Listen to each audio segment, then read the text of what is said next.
John Hode, 26. I'm a freelance fashion writer and stylist. Oh, would we seen any of your articles anywhere? Yeah, my articles have been published on fashion156.com, and I write for the London-based music magazine Pix. It's almost like being in like an 80s time warp. Like it's like so many characters. They've still got the punks, you've got the goths, you've got the cyber kids. It's such an amazing, unusual place. I'd reference, Alan Moore, H.P. Lovecraft, the Victorian Gothic writer. Film-wise, I'd reference one of the most underrated films of all time, Tron. One of the greatest films, and no one ever remembers it. It was fantastic. I saw it when I was a kid, and it's always inspired me. It's like there's something really interesting about the 80s version of the future. I mean, if you can see on the catwalks, like with Balenciaga, for example. Yeah, it's one of my many ensembles. Probably best describe it as a Victorian dandy pirate swashbuckler from the future. Shoes are from Italy. I got I bought them off a friend who bought them from Italy. They're original Italian leather lace-up boots. After skinny jeans, these are from Camden Market.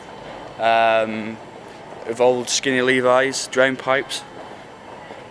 Belt from Camden Market as well. The shirts Vivienne Westwood. The neckerchief Camden Market. Jacket from a vintage shop in Notting Hill. Handkerchief from Crombie in Leeds. And vest just seen, Dries Van Noten. Dries Van Noten, Mike Margiela, Dior, I think Marc Jacobs, Chanel, Proenza Schöner, Veronique Banchino.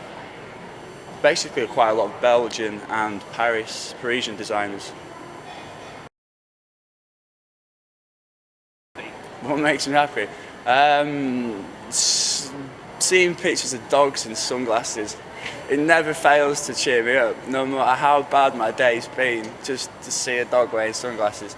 I think it's one of the funniest, probably one of the biggest comical images you can probably ever think of. Big turn on. Girls with good shoes and loose morals. Where do you meet those girls? Plenty in Camden, let me tell you that. The Dirty Needles. They're an East London-based band. They're 50s style rock, quite old school. Less on the pretentious side, more on the rock side, which I think is missing from the music industry at the moment. I think people are very image-based, very bandwagon riding, I think. So these guys are ones to watch out for. I tell you what, actually, there's an actual hair salon in East London called Pimps and Pinups, and it's actually a vintage hair salon, and it's all 1950s attire inside. They've got old barber chairs and all the original like cashiers and all the staff are like very 1950s. I think that's really inspiring because you see a lot of it in shops and a lot of it in bands, but it's the first time like almost like the service industry is really getting into the vintage thing.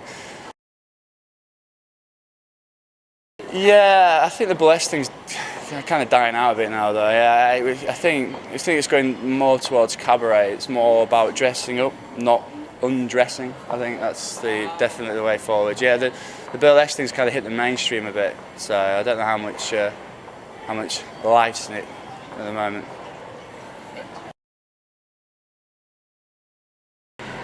Now, are you originally from the north? Yeah, from Leeds originally. Yeah. What was it like growing up there for fashion, music lovers? Was it more of a music-driven scene? Yeah, it's got a good fashion and music scene, but it's quite a difficult place to get into fashion because it is quite a hostile place. I remember when I used to go out, it was a case of doing the eyeliner and lip gloss in the club toilets, never getting on the bus.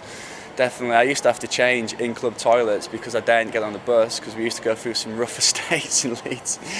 It was a nightmare sometimes. You're going to get into fashion or music, I think London's definitely the place. Definitely. I mean, as much as I love Leeds, London is definitely where you need to be.